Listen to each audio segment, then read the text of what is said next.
And now to lead us in our meditation this morning, Reverend Bob Trask. Good morning, my dear friends. I hope this beautiful morning has touched your heart as it has mine. Gosh, it's good to be alive. We're going to have a really good time today, and we're going to learn some really interesting things, and I think a few surprises. But let's start off with a meditation, shall we? And this is a good time for us to go into a quiet place and get ready for today's service. And just let it be a place of joy. This is not a discipline. This is just a relaxation. As we put our feet flat on the floor, the bottoms of our backs up against the back of the chair, let our shoulders relax, let our minds and our faces relax, and breathe in through your nose and just hold that breath for, a couple, 3 seconds. And then as you let it go, just let your body relax, let yourself fall into that deep, beautiful space that is Holy Spirit. Well, let's just do that for a few minutes, breathing in through our nose and gently out through our mouths, eyes closed, nothing to worry about, no tension. You are a perfect child of this universe, no less than the trees and the stars. You have a right and an honor to be here. And here we are, floating in peace. Let's be there.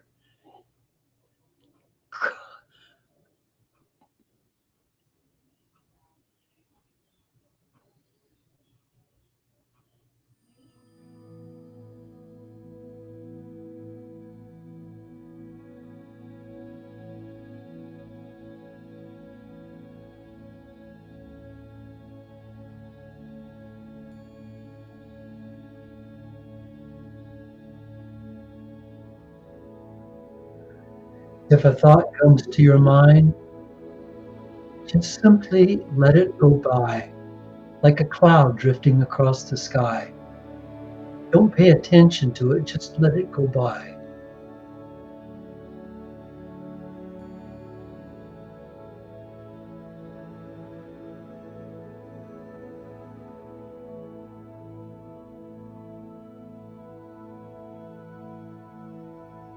Such peace, such joy.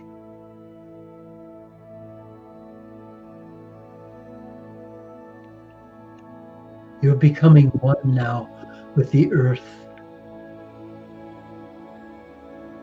You're becoming one with the trees and the sky, flowing,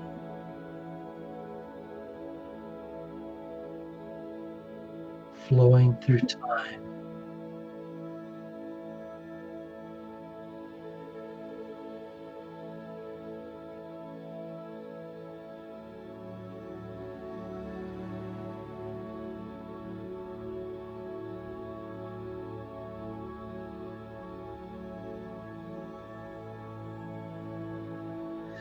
You were never born and you will never die.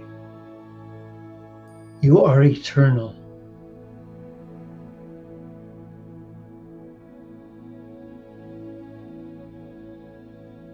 You are part of the great intelligence, of the great spirit that moves in all things, in all time, in all space.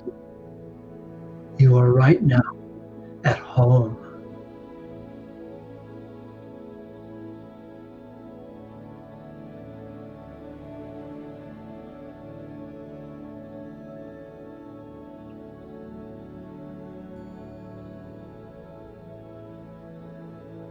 Can you feel around your body an energy force, a beautiful energy radiating out from you? You are like in a cocoon of blessed, spiritual, intelligent energy that we call love. You are cocooned by it, wrapped as though a child in a soft blanket in love.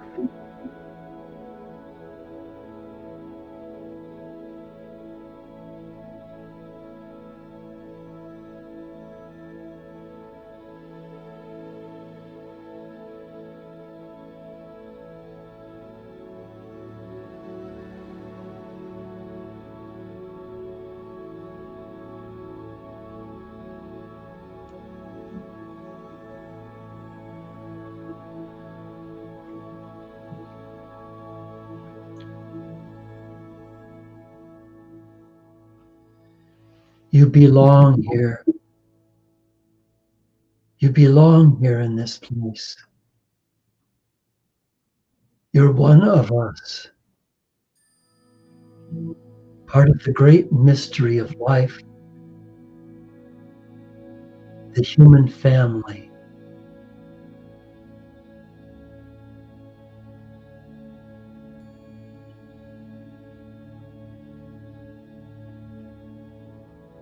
You are so welcome here and so loved.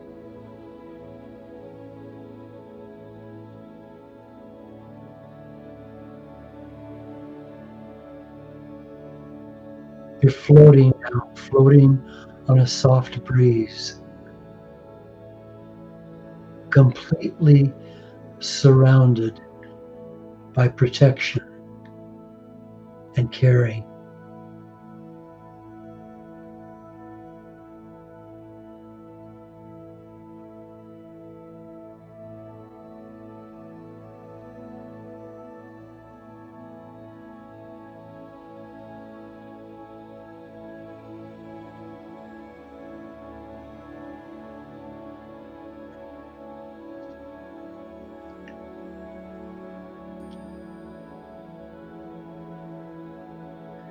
Every cell of your body is being loved.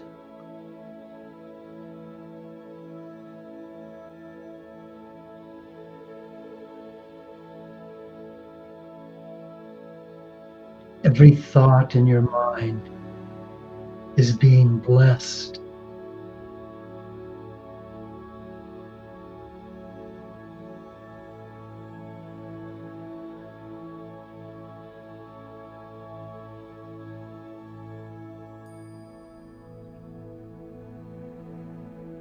Your spirit has been set free.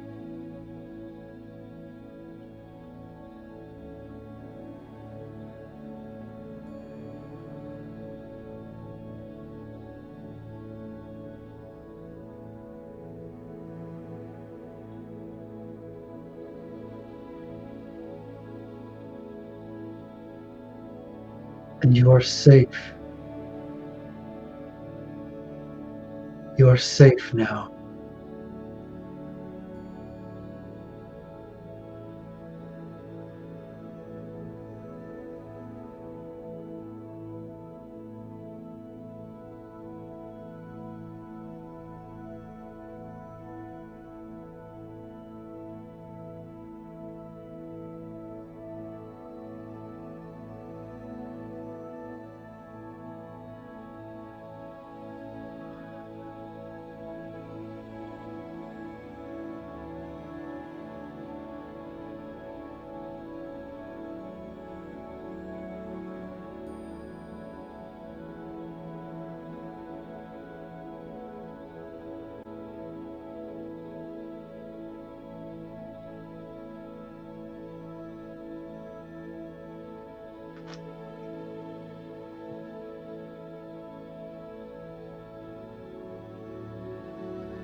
Good morning, good morning, good morning, my dear friends. So here we are facing a wonderful, wonderful day and a wonderful life. I'm going to start today to talk about peace is the ultimate power by reminding us that we have one thing in common. And if we were to notice and be aware of that one thing that we have in common with every single person on the planet, that would be peace. There would be no more war. What's the one thing we have in common? One thing that only 1/1000000000% of us don't have. The rest of us have it in spades. It's called love. We love our children. We love our families. We love warm, sunny days. We love sunsets. We love laughing. We have love in our hearts. And if we know that, and if we notice that, and if we pay attention to that, then we see that we join together. And we talk about peace as though we know what it is. But do we really know what it is? Peace is defined by the dictionary as a stress-free state of security and calmness that comes when there's no fighting or war. Everything coexisting in perfect harmony and freedom. This is not the description of peace. This is the description of the absence of war, the absence of violence. It's not a description of what is. It would be what it would be like. It's like that definition is like describing a marriage as being the absence of being single, or joy as the absence of depression. Joy is a thing, isn't it? It's not an absence of. And peace is a thing. It's not the absence of something. But we've always said that it's the absence of something. And we have a great war. We say, we're having this war to bring about peace. Are you kidding me? War has never brought about peace. War brings about more war. So what then is peace? Because only when we can know what it is can it be released to us, and its power can envelop us. There's an abiding belief among many, many people that war is a natural thing that just happens. It has always happened in the human family. The earliest evidence of human beings as we see ourselves was 315,000 years ago. And for the next 310,000 years, we found no evidence of war.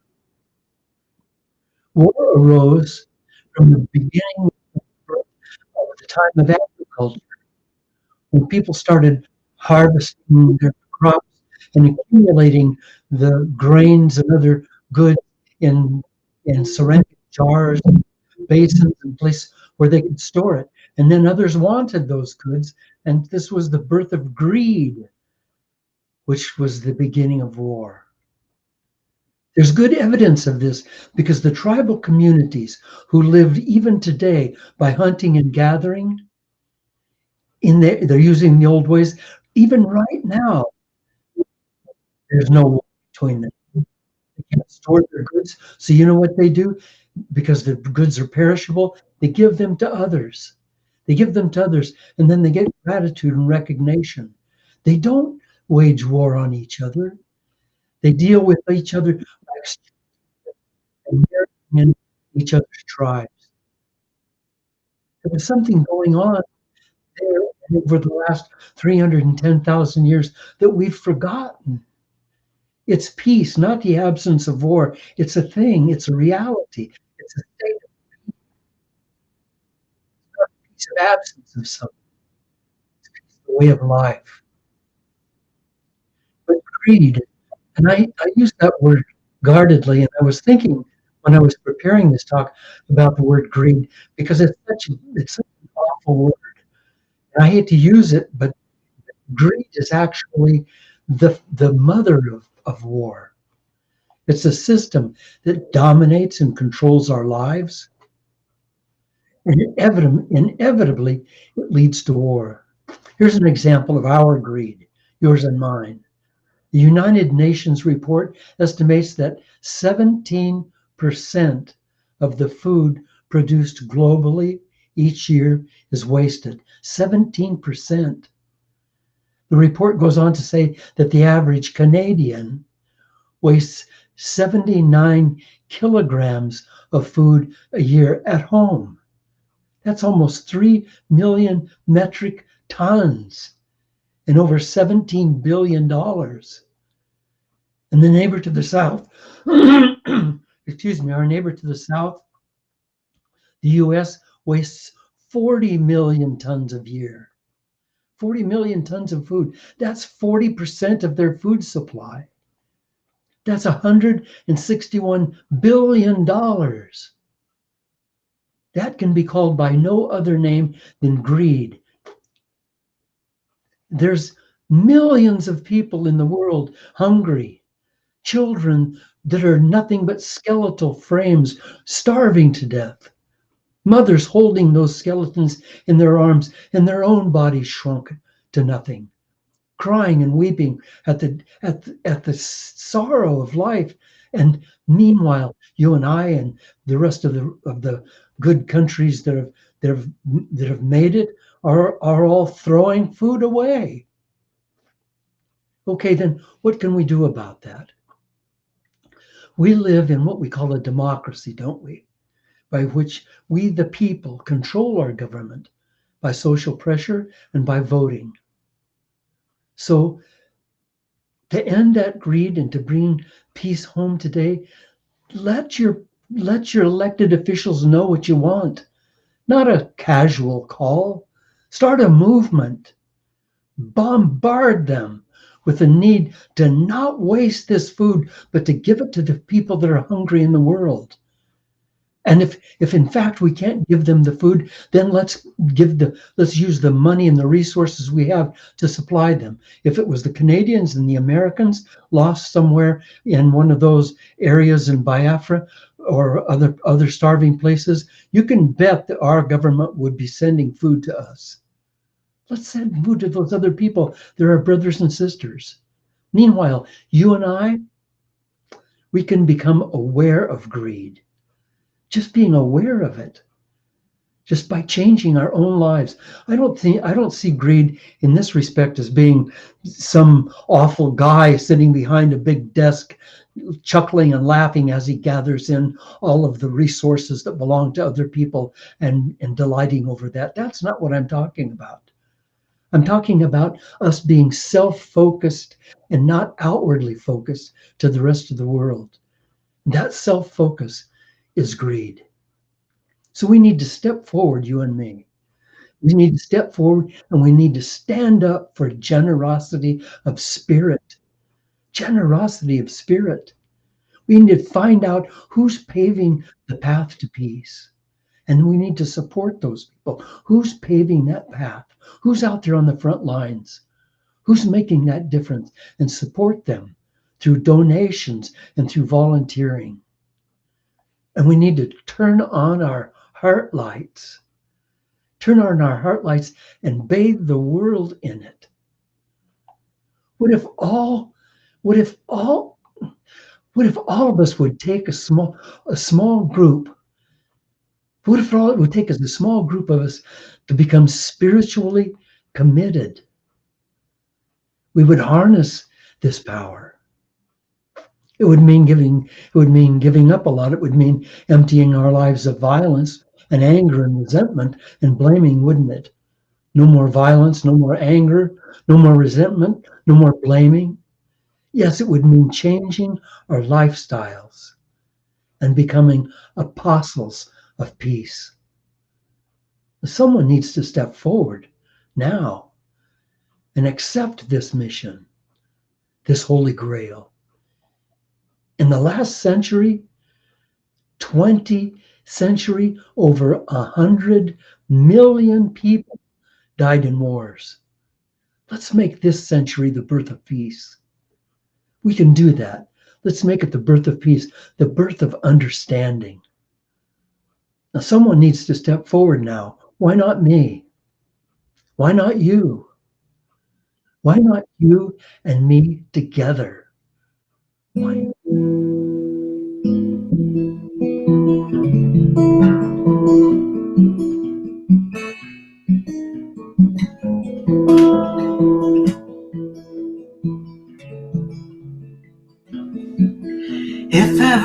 mountain we've stripped bare was lush and green with trees, and every stream ran clean and clear, tumbling to the sea.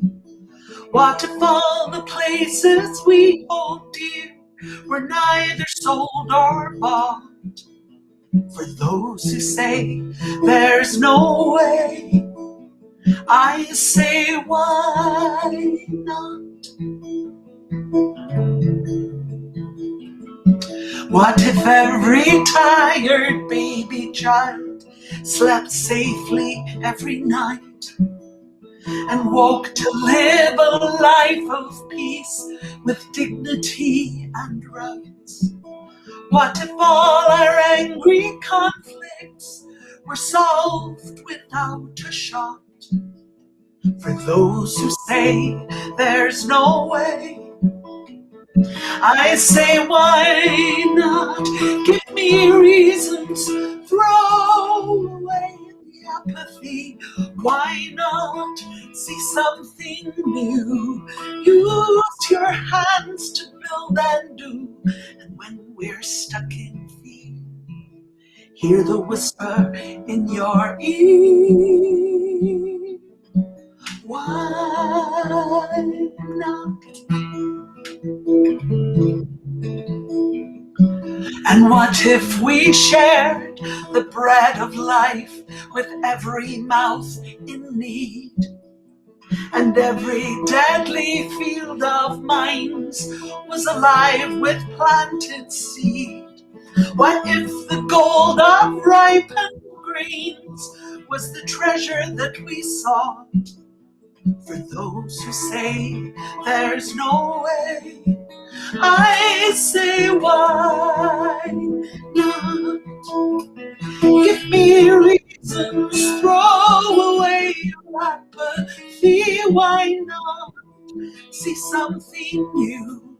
Use your hands to build and do. And when you're stuck in fear, hear the whisper in your ear. Why not?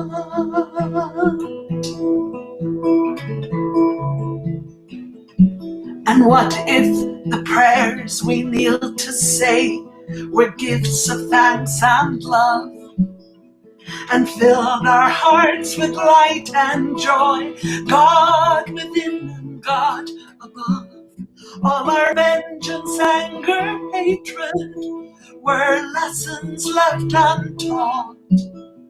For those who say there's no way, I say why not? Live a dream, throw away your apathy. Why not just risk it all? Take a stand and face a fall. Why not be the one committed till the work is done? Why not?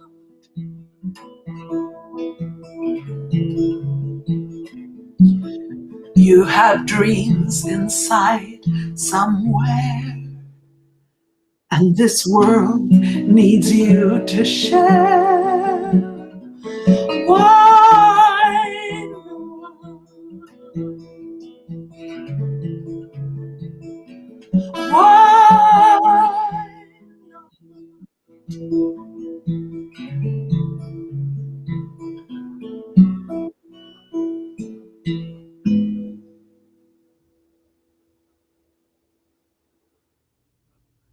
You know, we in this ministry, we know that spiritual awakening changes attitudes, and spiritual attitudes can change the world. When I say the word spiritual, you can always just substitute that word for the word love. In this ministry, they're the same. And, you know, when I was a boy, I lived in a different kind of an atmosphere than I live in now. Lived a lot of times in housing projects. And as a boy, if you're going to be a man, you had to be able to fight. And I remember the very first time that I got into a violent confrontation with another kid, I was terrified, not only of being hurt, but of hurting him. And I mean, my fear was so great that I was like a crazy person, and I won. And after that, I sort of got a reputation. So then all of the tough guys wanted to fight me. So I was in fights constantly. I was never, ever, ever, ever in a fight that I wanted to be in. Never in a fight that I wanted to have. But there was a rage seething underneath this population of us kids in like junior high school. There was a rage. If you bumped into somebody in the hallway, we had this challenge word was I choose you, and somebody would choose you. That means you had to fight. If you didn't fight, then you became a coward, and everyone picked on you. So I fought. I fought all the way through school. I fought after. I fought as an adult. I fought and I fought. And then eventually, because I finally got ready, I began slowly and gradually but truly to realize that being a man means being able to rise above those basal instincts of violence. Being a man means that I have to be able to overcome that. And I remember that I was in Hawaii, and this big Hawaiian guy, I accidentally bumped the fender of his car. I mean, I just bumped it. And he was in a bar, and he came out in a rage. And I jumped out of the car, and I knew what I had to do. In the old days, the bigger they are, the harder they fall. But I was not that person anymore. And for the first time, I walked up to him and I got really close to him. And I said, I just hit your car and you don't know how sorry I am. And it kind of took him back. I said, you got a beautiful car there. I'm from the mainland. I come over here. I'm driving a rental car and I bumped your car. Incidentally, it was a rubber bumper. There was no damage. But he was looking for a fight. And I said, you're a good island boy and you don't deserve to have this. So I'm just telling you how much I apologize. He was just kind of stunned. And he said, hey, no, it's not a big deal. It's okay. Hey, you didn't do any damage. I just came out. Yeah, I said, I know, but you need to be respected. You deserve to be respected. So he invited me to come into the bar and have a drink with him. But I was with Mary, my wife, and we were out to dinner. So I said no, but we shook hands and we left. And that was the way that fight ended. We have all of these goods. We throw away machinery, we throw away farm tools, we throw away seed and fertilizer, we throw away food, and the rest of there's a big part of the world that's starving, and we are building bombs and bullets instead of feeding the world, instead of giving them implements and farm goods. We could come together with those other tribes that we call hostile tribes. Iran and North Korea and Russia and even China maybe. And we could become companions. We could stop worrying about that they're going to come and take us over. They don't want to take us over. What are they going to do with us? They said, let's invade Canada or let's invade the United States and we can take it over. They're doing all they can do to take care of their own country. They don't want this. We've been fed a lot of malarkey about the way to keep from being invaded or to keep an atomic bomb from landing on us is to be more hostile than the other guy. That's not the way we win. Let me repeat, peace is not the absence of war. It's not an absence. It's not a vacuum. It's a real thing. We need peace colleges instead of war colleges. We need a peace force that is equal to our armed forces. Young people should get the same education and benefits and honor for being peacemakers as those who are warriors. Think of Gandhi, a little guy who who freed 1 billion people. He freed India from the most powerful, at that time, the most powerful military force in the world. And he sent the British people back home and freed India. And he did it without raising a fist or firing a shot. He did it with love, pure love. And he was unwilling to do anything other than that. Is he different than us? There's an ancient story among the Native Americans and among the First Nations that of a man they called the Peacemaker. Some say it was 2,000 years ago when there was a dark period in the history of the people. The Mohawk, the Oneida, the Onondaga, the Cayuga, and the Seneca nations were at war with one another, and it was a time of terrible cruelty, bloodshed, and mourning. And then a Huron man, referred to as the Peacemaker, canoed from the western shore of Lake Huron, and he brought with him a message of peace and unity. He was the message. It wasn't in his brain. He was the message. He came alone in his canoe, and he went to each of the tribes, and they all greeted him with suspicion and hostility, but eventually he got to them, and it took him years for him to bring them together. But the 5 nations finally unified to form a peace league. And then the Peacemaker symbolically uprooted a white pine tree, and the people were asked to throw all their weapons of war into the pit where the tree had been. And at the bottom of the pit was an underground river that washed away all the weapons so that the future generations would not see them. That action symbolized the hope that there could be no more war in the future.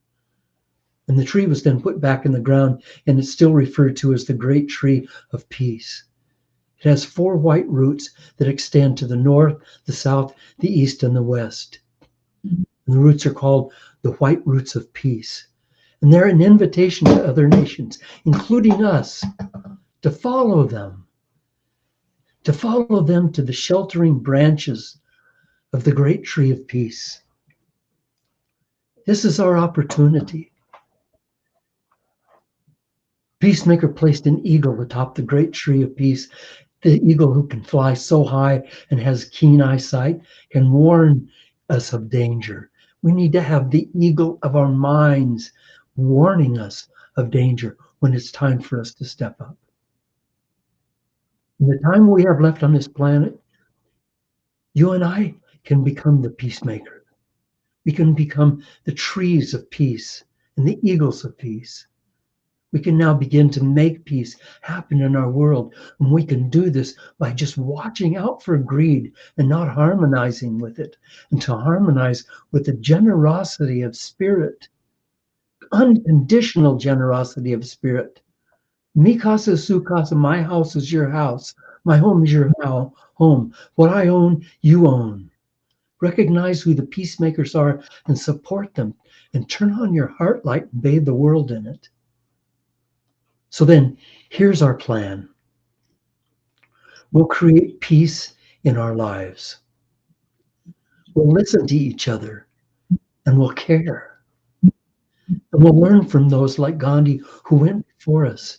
And we'll do this because we know that war is not the absence or the opposite of peace. War is the absence and the opposite of love. Peace is the ultimate power if we have the courage now to harness it. And let us become apostles of peace. Apostles of peace. Let peace be the wish we see in every part of our lives. My friend, I'm committed now. I am committed, and I'm praying that you're with me. We don't go forward alone. We go forward holding hands and holding hearts. We go forward with each other and with the wind of great spirit and of sacred love at our backs. I'm convinced that with our love for all, we will win this world for peace. We will. We will.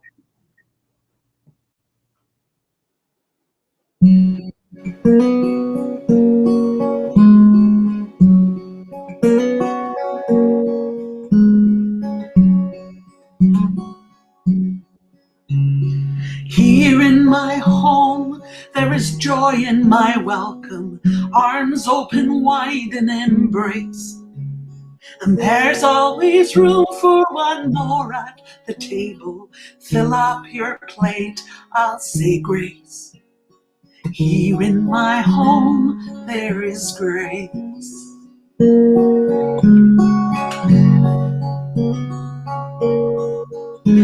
And here in my home, old dog sleeps in the corner, claiming his spot in the sun.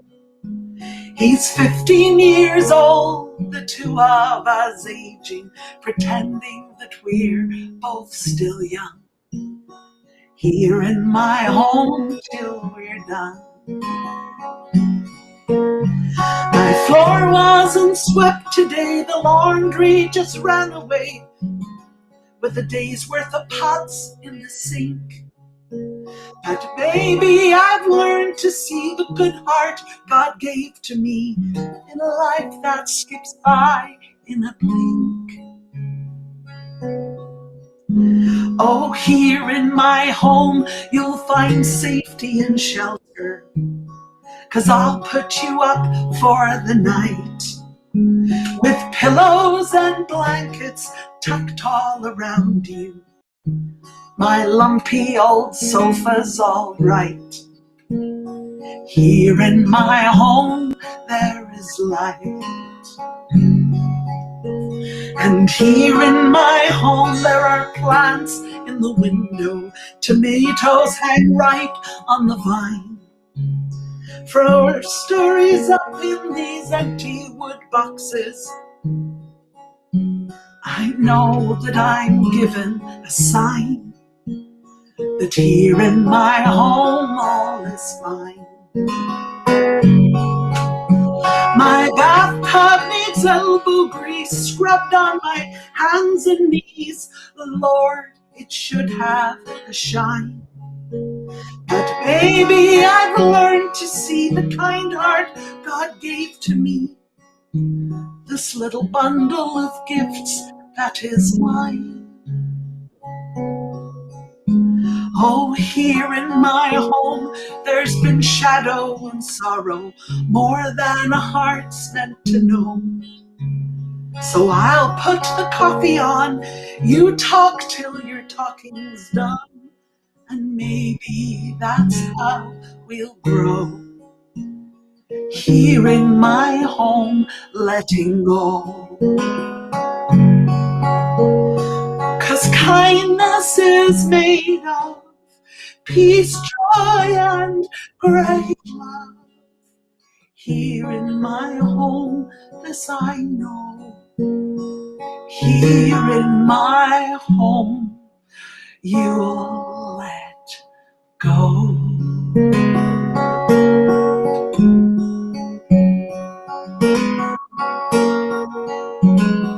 Kindness is made of this peace, joy, and great love.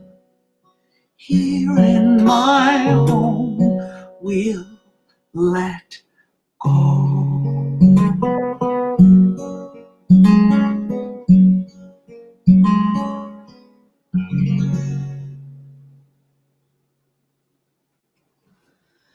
That's Edith Wallace.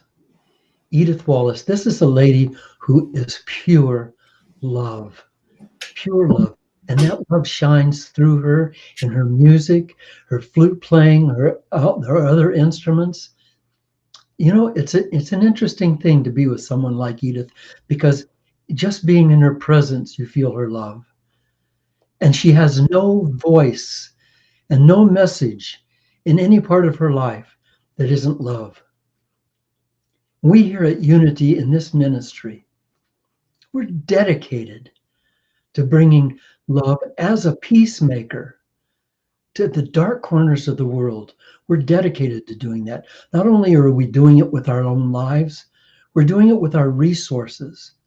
We're tithing, we're giving to other places that help bring light to the world. We're dedicated, we're committed. We're creating a program that's going to make a difference in the world. And if you want to be part of our team, we'd love to have you be a part of our team. Now, Bob, our first question is, how do you invite and extend a piece of peace when there appears to be resistance on the other end? I'm sure glad. Who asked that question, Shirley? That was from Janet. Janet, thank you so much for that question. That is the primary question. That is the question. Because how does our nation, a nation of peace, face other nations, Canada and America? How do they face other nations that seem to be hostile, that don't want peace, that want to build more nuclear weapons? How do you face a neighbor who lives across the fence who's constantly being aggressive and irritating? There's one thing no one can resist, and that's love. I promise you. It's the milk, it's the mother's milk of life to our souls. No one can resist love. No one. There may be a tiny group of sociopaths, very tiny, less than 1 billionth of the population. The rest of the people, you can win them with love, with the generosity of spirit. So those people who seem to be hell bent on, and I mean hell bent on being hostile or being aggressive or being unkind, it may take a little time, but love will bring them around. It cannot help it because it's their mother's milk. It's what they need to live. Thank you. Thank you, Bob. And our next question, I think is from Brian. How essential is meditation to holding the vibration of peace in the world, and why? Brian, my dear brother, you asked one of the primary questions. See, I've been traveling around the world for almost half a century teaching meditation, and I'd be willing to bet you that less than 20% of the people that I've taught are still meditating. And there's a reason for that. That's because they see meditation as being something other than daily life. Look, I have to wash the dishes. I have to take a shower. I have to get to work. I have to fuel up the car. I have to mow the lawn. But I don't have to meditate. So that's something that I can set aside from all the other things I do. If you meditate 15 minutes in the morning and 15 minutes in the evening, sounds like a lot. That's 1/48th of your day. If you are a meditator, you are a peacemaker. If you're a meditator, you are a peacemaker. What flows through your system in that 15 minutes comes in and permeates every cell of your body and awakens you to the Godness inside of you, to the Christness inside of you. In that 15 minutes in the morning, in that 15 minutes in the afternoon, or 30 minutes here, or even 5 minutes here or there, to go out of your mind, to go out of your thoughts. If you go online and just type in meditation music and just listen to what happens and flow with that with your eyes closed and allow the grace of your spiritual being to come in and permeate this temporal mind that's so filled with the necessity to do, be, and have, and you'll change your life. And you'll become a peacemaker. Thank you, Brian. Thank you. And that was followed by another question. Can you please detail the process you follow to restore peace when you get disturbed, Bob? Boy, thank you for that question. Because I'm just one of you guys. I'm not a saint. I'm not a higher person. I'm just one of the guys climbing the mountain here. And there are times when I get hurt. Somebody does something and I feel diminished by them. Maybe someone in my family. I feel diminished and I feel hurt. And then I become petulant. And maybe I want to pout or I want to get even. And then I realize I'm supposed to be here as a peacemaker. My main job is not about me and how I'm reacting and how I'm feeling. That's another idea of greed, isn't it? That's selfishness. So what I do at that time is I start repeating affirmations. I am a patient and loving man. I could do that maybe 50 times. Or all is good. All is God. All is love. Can't tell you how many times a day I say, all is good. All is God. All is love. And breathe deeply and let that stuff go. See, when I'm upset, that's I'm upset. So if you do something that upsets me, I can say, you made me upset. No. I'm upset. You're not upset. I'm upset. It's up to me to fix that. It's not up to somebody else to fix that. So I need to be able to breathe love, breathe deeply. And if you want to if you really want to make something really beautiful happen here, go to the person who hurt you, go to the person who insulted you, and tell them that you love them, or give them a gift, or help them out. And just see if you can't then rebuild that bridge that's starting to crumble. Thank you for that. Thank you, Bob. Fern asks, how do we begin to bring peace to racism?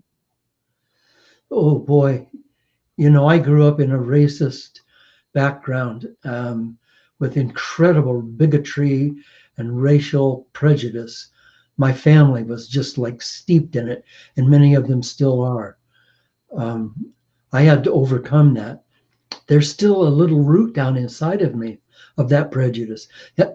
Fortunately, I can tell you that it's not a bad prejudice now. It's not seeing other races as less than me, but it's seeing them as different from me in ways that they're not different. And I have to remind my ego, that's not true. That's not true. So what's not going to happen is that one day there's going to be this great thunderous cloud roll across the world and erase all of our racist ideas. That's not going to happen.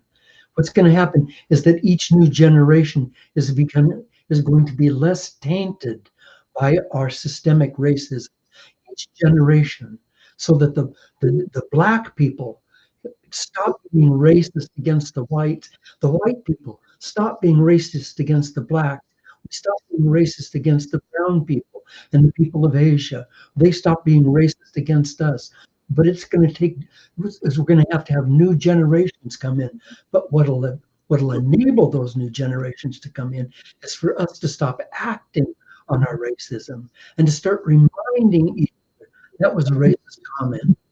That's a racist comment, or that's a racist idea, and to constantly be in interfacing as much as possible with those people of other races, so that we begin to feel them as brothers and sisters rather than someone separate. Let's not have a white town and a black town and a Chinatown and an India town. Let's have one town. Thank you. And this is a question from Carolyn. How do we respond to the discovery of the children's graves at the residential schools? What is Unity's perspective? Thank you so much for that. What's really difficult about the discovery of all of those graves of those many children, hundreds of children who were innocent, beautiful lambs of God who died, is that it was a result of extreme extreme religiosity, of religious extremism. And those people in those religions who have injured and hurt children, and I could tell you stories even beyond those graves of religious extremism that has tainted the world. You know that every war that we can think of that's killed millions of people had religion at its roots. The soldiers in the foxhole saying the Lord's Prayer and praying God that they won't get killed. And so here's an American in a foxhole here and a German in a foxhole here, both praying to the same God to save them from the other person. How ridiculous is that? How crazy is that? So it's the religions. Religions are not God. Religion and spirituality are two different things. And we at Unity do not teach religion. We don't have a religious dogma. We have a strong spiritual base, and we teach spirituality. And it broke our hearts when we heard the news of those graves. It still makes me so sad I want to cry, not only for those children, but for their families who were told the children ran away. It's heartbreaking. Now, in order for us to move forward, we cannot be in blame. We cannot be holding somebody responsible. We have to be able to forgive, because only in forgiveness is there peace. And forgiving is so hard to do in a situation like this. But the forgiveness is inside of us. And if we hold darkness or bitterness inside of us regarding those poor children, then it cripples our ability to be peacemakers. So in honor of those children, in honor of those lives, let us overcome our anger and our resentment, still have our pain, but let's overcome our anger and our resentment so that we can be peacemakers, so that we can make sure that we infuse the world with a new kind of energy that doesn't let that happen again. That's our duty. That's our calling. That's what those children watching us from the other side are asking us to do. Bless you for that. Thank you. This is from Bruce. Emmett Fox talks about 7 aspects of God, but does not say that peace is a power in and of itself. Is it that peace is the outcome of love, but that love is the power? Oh gosh, what a great question, Bruce. You've been doing some thinking, my brother. Yeah, exactly. Peace is the outcome of love. Unconditional love is unconditional peace. They're one and the same thing. When we have, I'm laughing, although it really isn't funny. When we have a war, we say that this war is to bring about peace. And when the war is over, we've said, finally, now we have peace. We don't have peace because we don't know what peace is. When the war ends, instead of having peace, we have a vacuum. We have a vacuum because we don't know what to fill it with. So we start building more bombs and bullets to get ready for the next war. And then someone makes a mistake somewhere. And we say, there, that's it. We have war again. So one of the greatest, most spiritually powerful geniuses of our time. And I know that he didn't pray because he saw that peace and love are the same thing. But today, let's see and talk and not acknowledge that peace and love are the same thing. And if we say, but I don't know how to bring about peace, but we do know how to bring about love. And if we bring about love, peace will echo from that. Good thinking, Bruce. Thank you. Okay, here's another one. How do we own the permission to leave behind, and this is from Noah, to leave behind a loved one who constantly chooses drama and the dark and not peace and love, and not try to save them anymore in order to find our own peace? Thank you, Noah. Listen, we can't leave anyone behind. See, that to begin with, that's erroneous thinking. And I'm not accusing you of erroneous thinking. I'm saying that we all do that. Divorce is a good example. People get divorced and they think that means that they're out of each other's lives. They're never out of each other's lives. They're never out of each other's lives.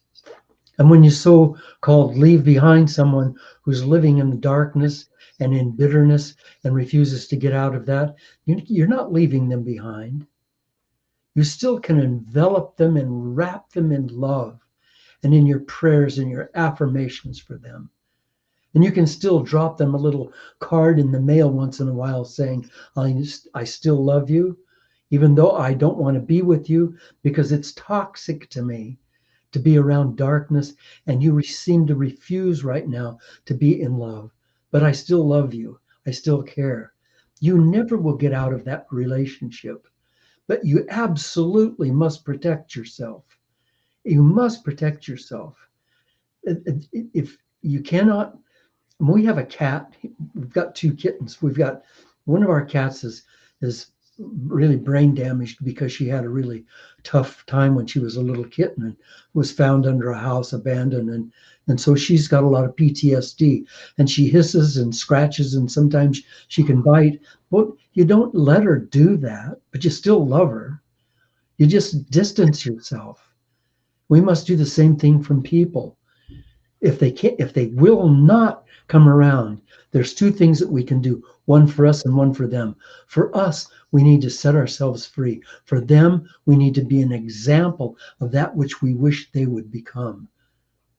But they aren't going to get out of your lives. So you can just know that they're still going to be there, and deal with them at a distance with the same kind of love that you would have others deal with you. Thank you. And here we have a question from Adriana. Bob, can you please comment a bit more on making peace with the shadow parts of our personality? How do we extend love? How to extend love to the parts of us that are capable of so much hate, anger, dishonesty? How to embrace those parts and work with them? When we are at war with ourselves, war in the outer world can follow. That's so boy, that's so true. That's so very, very true. Here's a suggestion. If you get a piece of paper and draw a line right down the center of it, and on one side put the dark, and on the other side put light, write those words and underline them right at the top, dark and light, and then make a list of those shadow darknesses, those angers, those resentments, that darkness, that self-loathing, that self-hatred, that sense of guilt and shame. Write as many of those down as you can. Take time, write them down, write down incidences, write them down, those darknesses. Let it pour out of you. Go deep into your subconscious mind and find every one of those little gremlins that's hiding under a rock, and drag them out and stick them on that page under the dark. Write and write and write and write until you are absolutely positive you've gotten it all down. And then read that list and read it again and again and again. Read it so that you know what it is, so that it's no longer elusive. Because part of the way that darkness controls us is that we don't really understand it. It lurks up and comes roaring into our minds, and we don't know where it came from. Now you see it. Now you've got it down on paper. Now you see it. Then in the other column, write all of the things that are good and sweet and wonderful about you, and add to that all of the things that you know that are good and wonderful in light. The love, the kindness, the joy, the generosity, the sense of peace, all of those things. Write them down. And read them, and then read those two lists. And as you read those two lists back and forth, deep inside of your subconscious mind, you'll begin to make new choices. And so now when this dark thing comes up, you recognize it. I know what that is. I've got you on a piece of paper. I know what that is. And I'm going to the other side of the piece of paper, and I'm choosing this. Now it takes self-discipline. Take self-discipline, you see, because we have a knee-jerk reaction to go into blaming and shaming. It's a knee-jerk reaction.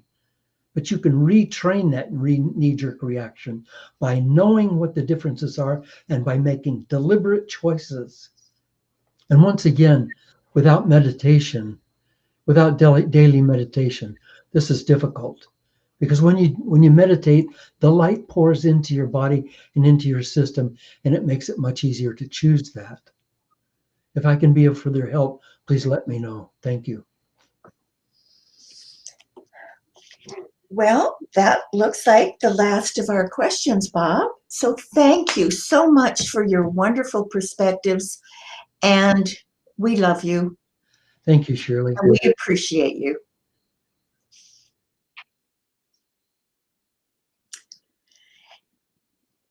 And of course, we have our breakout rooms with prayer chaplains and in private rooms coming up.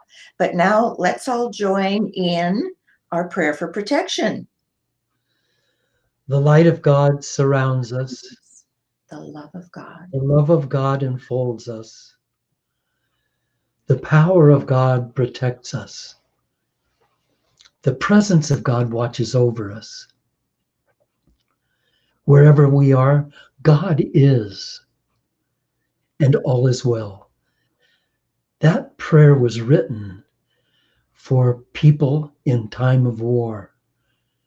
Let it be written for those of us in a time of peace, that we are surrounded, enfolded, protected, and in the presence of God. And that wherever we are, God is. And all is well. That's peace.